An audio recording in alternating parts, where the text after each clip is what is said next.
আসসালামু আলাইকুম প্রিয় দর্শক, অন্য মঞ্চের আলোচনায় আপনাদের সকলকে আমন্ত্রণ জানাচ্ছি। আজ আমাদের সঙ্গে আমন্ত্রিত অতিথি হিসেবে আছেন সুপ্রিয় দর্শক, সাজ্জাদ কাদেরের প্রীতি নিন, শুভেচ্ছা নিন। এই মুহূর্তে আমরা কথা বলবো মিয়ানমার সীমান্ত নিয়ে। মিয়ানমার বিদ্রোহী গোষ্ঠীর হুমকিতে কি বাংলাদেশের 3 জেলা? এই প্রশ্নটা অনেকদিন ধরে আমার মনে বিশেষ করে আছে। আজকে আবার নতুন করে উদ্ভব হয়েছে। গভীর রাত হঠাৎ করে বিকট শব্দে কেঁপে উঠছে টেকনাফের ঘর বাড়ি। নাফ নদীর ওপার থেকে ভেসে আসছে একের পর এক বোমার আওয়াজ আর অন্ধকারের বুক চিরে দেওয়া আগুনের ঝলকানি। ওপারের মংডুতে চলছে জান্তা বাহিনীর বিমান হামলা, আর এপারে টেকনাফ, শাহপরের দ্বীপ আর জালিয়াপাড়ার সাধারণ মানুষ বিনিদ্র রাত কাটাচ্ছে নিজেদের প্রাণ ভয়ে। গতকাল বুধবার রাতে এমন দৃশ্যই ছিল মিয়ানমার সীমান্তে।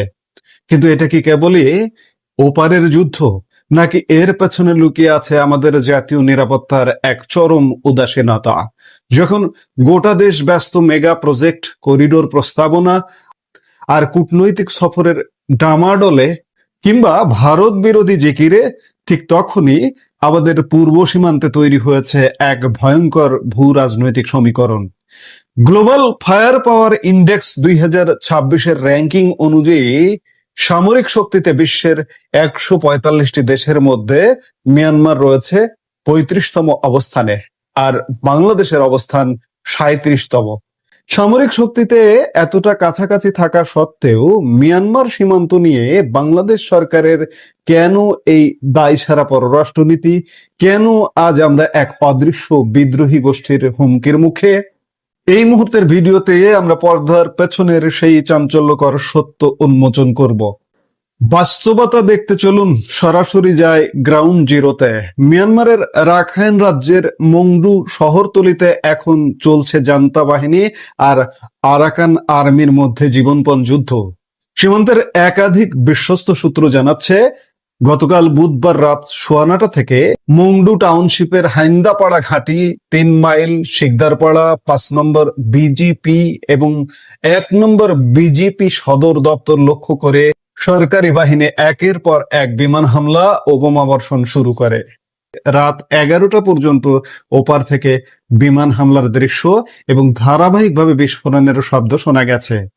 তীব্র কম্পনে কাঁপছে শাহপুরের দ্বীপ আর জালিয়াপাড়া।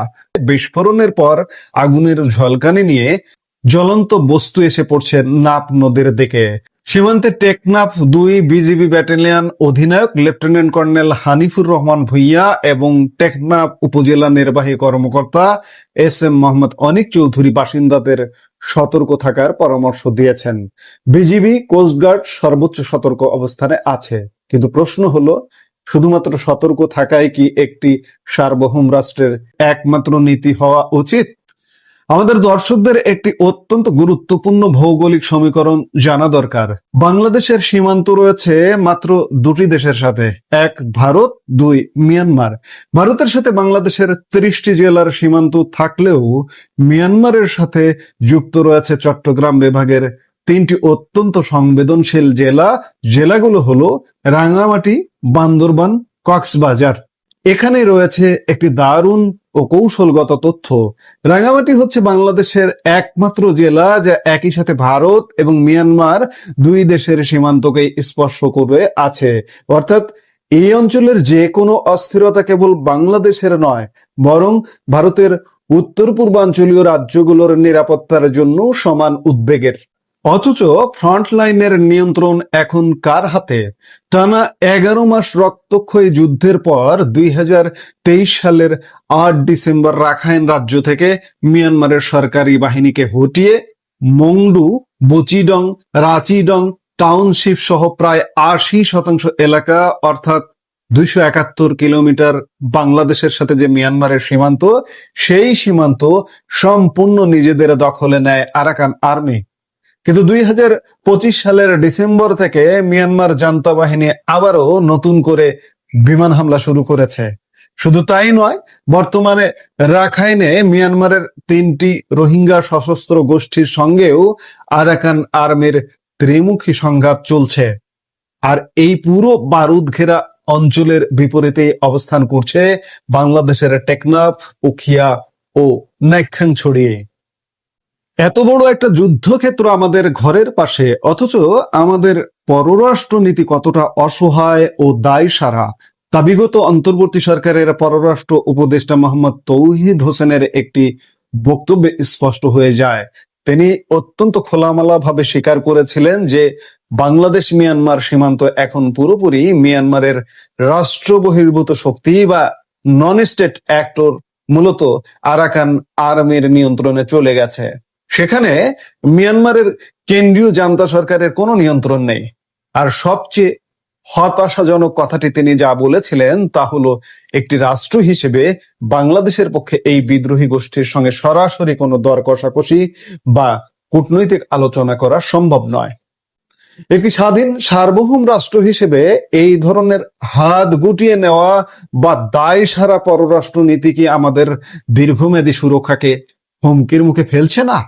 মিয়ানমারের কেন্দ্রীয় সরকারের নিয়ন্ত্রণ নেই বলে আমরা কি আমাদের 3টি জেলাকে এক চরম অনিশ্চয়তার মুখে ফেলে দেব, নাকি পর্দার আড়ালে চলছে অন্য কোনো খেলা? নন স্টেট অ্যাক্টর দখল করে রেখেছে আমাদের সীমান্তের মিয়ানমার অংশটি। আপনি যদি অন্যদিকে বলেন যে বাংলাদেশও দখল করে রেখেছে নন স্টেট অ্যাক্টর, এটি কি ভুল হবে? ইউনুস কি ছিল? Non state actor.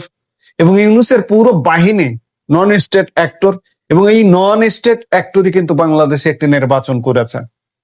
নির্বাচন করে আমরা চোখের সামনে দেখছি যে একটা নির্বাচিত সরকার এসছে, কিন্তু একটা নন স্টেট অ্যাক্টর যদি নির্বাচন করে, সেই নির্বাচনটা কি আসলে রাষ্ট্রীয় নির্বাচন হতে পারে? যার দরুন আজও ইউনুস প্রশাসনের ধারাবাহিকতায় ইউনুসের পররাষ্ট্র উপদেষ্টা তৌহিদ হোসেন যেমন কথা বলেছিলেন, আজকেও বাংলাদেশের যে এই যে তথাকথিত নির্বাচিত সরকারের পররাষ্ট্র নীতি, আমরা কিন্তু খুব একটা পরিবর্তন দেখছি না। মিয়ানমারের সাথে ক্রিয়া প্রতিক্রিয়াগুলো আমরা কিন্তু সেই অর্থে দেখছি না। যার দরুন ওদিকে আরাকান আর্মি আমাদের এই অঞ্চল, আমাদের যে এই যে 3টি জেলা, তারা কিন্তু অবাধে ব্যবহার করে, অবাধে ঢুকে পড়ে। আরো একটি তথ্য শুনলে আপনার পিলে চমকে যাবে। আর ঠিক এই জায়গাতেই গল্পে আসে এক রোমাঞ্চকর মোড়। মিয়ানমারের প্রথম সারির সংবাদ মাধ্যম এবং জান্তাপন্থী সোশ্যাল মিডিয়া ও টেলিগ্রাম চ্যানেলগুলো গত জুনের শেষার্ধ থেকে একটি খবর নিয়ে রীতিমতো তোলপাড় সৃষ্টি করেছে। তাদের দাবি, আরাকান আর্মির প্রধান মেজর জেনারেল তুয়ান মার্থ নাইং, অর্থাৎ যে বিদ্রোহী গোষ্ঠীটি হচ্ছে আরাকান আর্মি, সামরিক সেক্টর যেটি, সেটি হচ্ছে আরাকান আর্মি। সেই আর্মির প্রধান নাকি অতি গোপনে বাংলাদেশে এসে চিকিৎসা গ্রহণ করেছেন। এই নিয়ে ঢাকা বিরোধী তীব্র প্রপাগান্ডা ছড়াচ্ছে নেপিদোর জান্তা নিয়ন্ত্রিত মিডিয়াগুলো। সামরিক ও গোয়েন্দা দৃষ্টিকোণ থেকে এই ঘটনাটি আসলে কি নির্দেশ করে? এটি কি আমাদের গোয়েন্দা সংস্থাগুলোর নিছকই চোখ এড়ানো ব্যর্থতা, নাকি এর পেছনে রয়েছে ঢাকার প্রচ্ছন্ন সমর্থন? সামরিক পরিভাষায় একটি কথা প্রচলিত আছে, there are no accidents in geopolitics. Cox's Bazar ও বান্দরবান সীমান্তে বাংলাদেশের ইন্টেলিজেন্স গ্রিড এতটাই নিশ্ছিদ্র যে রাখাইনে ক্ষমতার ভর কেন্দ্র পরিবর্তনের প্রতিটি ডাটা পয়েন্ট ডিজিএফআই বা এনএসআই এর নখদর্পণে। সেখানে একজন হাই প্রোফাইল ইনসার্জেন্ট লিডার বাংলাদেশে ঢুকে চিকিৎসা নিয়ে যাবেন আর রাষ্ট্র জানবে না, একে গোয়েন্দা ব্যর্থতা ভাবাটা নিতান্তই বোকামি। বরং এটি ঢাকার একটি অত্যন্ত সূক্ষ্ম কৌশলগত অস্পষ্টতা বা স্ট্র্যাটেজিক অ্যাম্বিগুইটির ক্লাসিক উদাহরণ। বাংলাদেশ খুব ভালো করেই জানে যে ভবিষ্যতে রোহিঙ্গা প্রত্যাবাসন কিংবা বর্ডার সিকিউরিটির জন্য নেপিদোর ক্ষয়িষ্ণু জান্তা সরকারের চেয়ে গ্রাউন্ড জিরোতে থাকা আরাকান আর্মির সাথে ব্যাক চ্যানেল ডিপ্লোমেসি বজায় রাখাটা অনেক বেশি প্র্যাগম্যাটিক। তুয়ান মার্থ নাইং এর চিকিৎসার সুযোগ করে দেওয়াটা যদি ঘটনাটি সত্যি হয়ে থাকে, তা মূলত সামরিক ভাষায় এটি এক প্রকার প্লাসিবল ডিনায়াবিলিটি, অর্থাৎ আন্তর্জাতিক মঞ্চে আনুষ্ঠানিকভাবে দায় এড়ানো, কিন্তু উদ্দিষ্ট পক্ষের কাছে ঠিকই বন্ধুত্বের বার্তাটি পৌঁছে দেওয়া।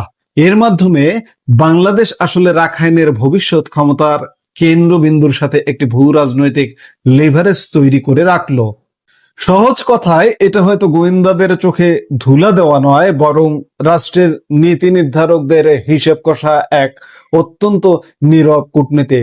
কিন্তু প্রশ্ন থেকেই যায়, জনগণের সামনে আনুষ্ঠানিকভাবে বিদ্রোহীদের সাথে আলোচনা সম্ভব নয় বলে দায় সারা মনোভাব দেখানো আর পর্দার আড়ালে এমন ঝুঁকিপূর্ণ গেম খেলা কতটা নিরাপদ? যদি এই কৌশল ব্যর্থ হয়, তবে বাংলাদেশের এই 3টি জেলা কি চিরতরে একা দীর্ঘমেয়াদী সামরিক হুমকির মুখে পড়বে না? এখানে একটি জিনিস খুব লক্ষণীয় যে রাখাইন রাজ্য মিয়ানমারের বিদ্রোহী গোষ্ঠী বা আরাকান আর্মি এটি দখল করে ফেলেছে। এরা যদি বাড়তে বাড়তে বাংলাদেশের এই 3 জেলা দখল করে ফেলে, কারণ এখানে এই 3 জেলায় তাদের অবাধ যাতায়াত আছে, নানাভাবে তারা যাতায়াত করে, এবং এই 3 জেলা যদি দখল করে ফেলে তাহলে কি হবে?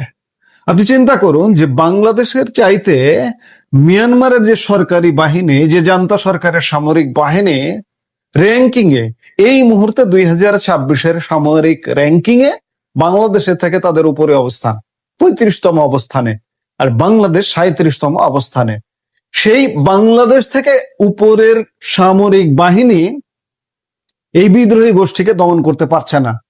সামরিক বাহিনীর বা মিয়ানমার প্রাতিষ্ঠানিক আনুষ্ঠানিক সরকারের দখলের বাইরে চলে গেছে এটি।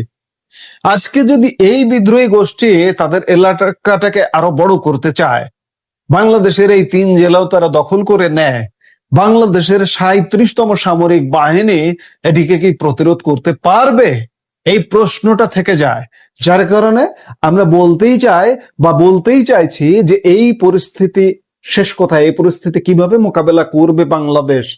এই জন্যই বলছি যে বাংলাদেশের 3 জেলাকে মিয়ানমারের বিদ্রোহী গোষ্ঠীর হুমকিতে। আরেকটি বিষয় যে বাংলাদেশে কিন্তু খুব বেশি চর্চা হয় ভারত নিয়ে, এবং ভারত বিরোধী জিগির তোলা হয় সব সময়।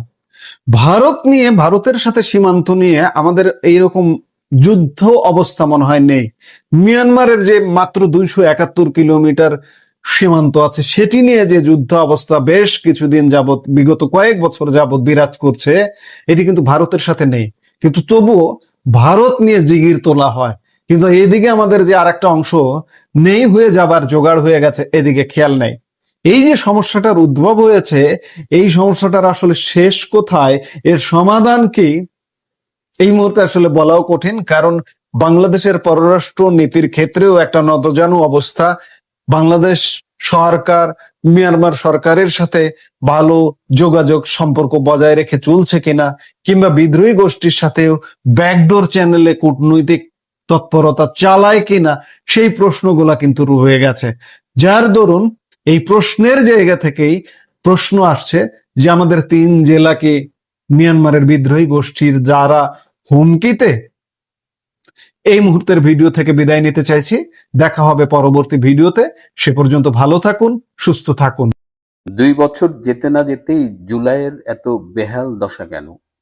আজকে প্রধানমন্ত্রী তারেক রহমানের সাথে জাপানের একটি প্রতিনিধি দল দেখা করে কি বলেছে? আজ হঠাৎ কেন ইউনূসের উপদেষ্টাই বলছে সব দোষ খলিলে, এবং বৈষম্য বিরোধী ছাত্র আন্দোলনের পেজ কেন ফেসবুক রিমুভ করে দিল? আজকে এই বিষয়গুলো নিয়ে কথা বলবো। সাথে সাধারণ ছাত্রছাত্রী বা জেনজি তারা কি ভাবছে, সাথে আসুন জুলাইকে কিভাবে মূল্যায়ন করছে একজন তরুণীর মুখে সেটা শুনবো। আজ এসব নিয়েই আলোচনা করব। শেষ পর্যন্ত সাথে থাকবেন।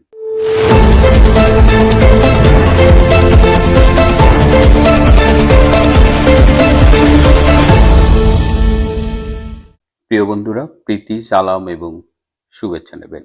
আজ 1 জুলাই 2016 সালের এই দিনে গুলশানের হলি আর্টিজানে জঙ্গি হামলায় 2 জন পুলিশ নিহত হয়েছিল, 50 জন পুলিশ কর্মকর্তা আহত হয়েছিল, এছাড়া অনেক বিদেশি, দেশি অনেকেই নিহত হয়েছিল। সেই জঙ্গি হামলার এবার 10 বছর পূর্তি হলো। আজকে বাংলাদেশের প্রধানমন্ত্রী তারেক রহমানের সাথে জাপানি একটি প্রতিনিধি দল দেখা করে। সেই প্রতিনিধি দলে জাইকার প্রেসিডেন্ট ছিলেন, জাপানের বৈদেশিক সম্পর্ক বিষয়ক সংসদীয় উপমন্ত্রী শিমাদা তোমাকি ছিলেন, তারা কি বলেছেন? পত্রিকায় দেখলাম তারা মাতারবাড়ি প্রজেক্ট এবং অন্যান্য project, metro rail, third terminal এসব নিয়ে কথা বলেছে। কিন্তু জাপানি প্রতিনিধি দল খুব স্পষ্টভাবে তাদের অসন্তোষ প্রকাশ করেছে জাপানি সহায়তায় যে মেট্রো রেল করা হয়েছে ঢাকায়, সেই মেট্রো রেলে আপনারা জানেন কুরবানির সময় গরুর হাট বসেছিল। এছাড়া জুলাই আগস্টের জঙ্গি আন্দোলনের সময় এই মেট্রো রেলের স্টেশন ক্ষতিগ্রস্ত করা হয়েছিল। এছাড়া মেট্রো রেল এর বিভিন্ন জায়গায় মাটি কেটে নেওয়া সহ বিভিন্ন রকমের অভিযোগ জমা হয়েছে। সেই অভিযোগের প্রেক্ষিতে এই জাপানি প্রতিনিধি দল তারেক রহমানকে বলেছেন যে এই মেট্রো রেল করার সাথে তাদের অনেক জীবন জড়িত। কমপক্ষে 11 জন জাপানি এই হলি আর্টিজানে জঙ্গিদের দ্বারা খুন হয়েছিল। সুতরাং এটি তাদের একটি আবেগের জায়গা এবং তখন অনেকেই ধারণা করেছিল যে জাপানি সহায়তা বোধহয় প্রত্যাহার করা হবে, জাপান হয়তো আর মেট্রো রেলে কাজ করবে না। বরং তারা শোককে শক্তিতে পরিণত করে মেট্রো রেলের কাজ সময় মতো কমপ্লিট করেছে এবং আগের সরকারের আমলে তারা এই কাজগুলো করেছে। আমি যখন অস্ট্রেলিয়া ন্যাশনাল ইউনিভার্সিটিতে পিএইচডি করতাম, ঠিক আমাদের সময়ে তখন মাস্টার্স করতো জাপানি এক তরুণী আতসুকো তানাকা, আমার খুব ভালো বন্ধু ছিল। এই আতসুকো তানাকার বাবা একজন প্রকৌশলী ছিলেন এবং এই মেট্রো রেল ব্যাপারে খুব এক্সপার্ট ছিলেন। তিনি তার রিটায়ার্ড লাইফে 80 বছর বয়সে এই বাংলাদেশে এসেছিলেন এই মেট্রো রেল করতে এবং he was killed on that day. আমার ধারণা ছিল যে আতসুকো তানাকা বোধহয় আমার উপরে, বাংলাদেশের উপরে খুব রাগ করবে, কিন্তু আমাকে খুব অবাক করে দিয়ে আতসুকো তানাকা বলেছিল, এবং সে বাংলাদেশে এসেছিল তাও বাবার মৃত্যুর পরে, সম্ভবত 2023 সালে, এবং সে একটি শান্তি সপক্ষে চিঠি লিখেছিল বাংলাদেশের প্রধানমন্ত্রী শেখ হাসিনাকে, এবং তারা এই যে বাবাকে হত্যা করেছে এর জন্য তার কোনো ক্ষোভ নেই দেখলাম, বরং সে শান্তির পক্ষে, যেন বাংলাদেশের স্কুল ছাত্রছাত্রীরা শান্তির পক্ষে কিভাবে কাজ করতে পারে সেটা নিয়ে সে বাংলাদেশে কিছু করা যায় কিনা সেজন্যই সে বাংলাদেশে এসেছিল। তো সেই মেট্রো রেলে আজকে এই তারেক রহমান সরকার যে অবজ্ঞা উপেক্ষা দেখিয়েছে তারই প্রতিক্রিয়া জানাতে এসেছিল আজকের এই জাপানি প্রতিনিধি দল। এই জুলাই আগস্ট শুনতে শুনতে কান ঝালাপালা। এখন তো ফেসবুক খুললে জুলাই সিডিআই, আমি জানি না এই সিডিআই বলতে কি বোঝে। তবে খুব মজার একটা ব্যাপার হলো যে বৈষম্য বিরোধী ছাত্র আন্দোলন, যারা এই নামের আড়ালে জামাতের হয়ে, শিবিরের হয়ে, জঙ্গিদের হয়ে জুলাই আগস্টে একটা গন্ডগোল করেছিল, অভ্যুত্থান করেছিল তাদের ভাষায়, সেই বৈষম্য বিরোধী ছাত্র আন্দোলনের যে ফেসবুক পেজ ছিল সেটা ফেসবুক পেজ কর্তৃপক্ষ মেটা ডিলিট করে দিয়েছে। এটার কারণ খুঁজতে গিয়ে জানা গেছে যে ফেসবুক ডিলিট করেছে কারণ তারা প্রচুর ফলস ম্যাটেরিয়াল সেখানে আপলোড করত, এবং এটা এখন সবার কাছে মোটামুটি ক্লিয়ার যে এই বৈষম্য বিলোপের জন্য নয়, বরং এটা ছিল জঙ্গিদের একটা প্রতারণার আন্দোলন। বাংলাদেশের সাধারণ মানুষকে প্রতারণা করে এটা বাংলাদেশটাকে একটা জঙ্গি স্থানে পরিণত করার জন্যই এই জুলাই আগস্টের জঙ্গি আন্দোলনটা করেছিল। সুতরাং ফেসবুক তার সেই কাজটি করেছে। আবার ইউনূসের একজন উপদেষ্টা, মৎস্য বিষয়ক উপদেষ্টা ফরিদা আক্তার, তিনি সম্প্রতি একজন সাংবাদিক রাশেদ আহমেদের সাথে সাক্ষাৎকারে বলেছেন যে সব দোষ নাকি খলিলের।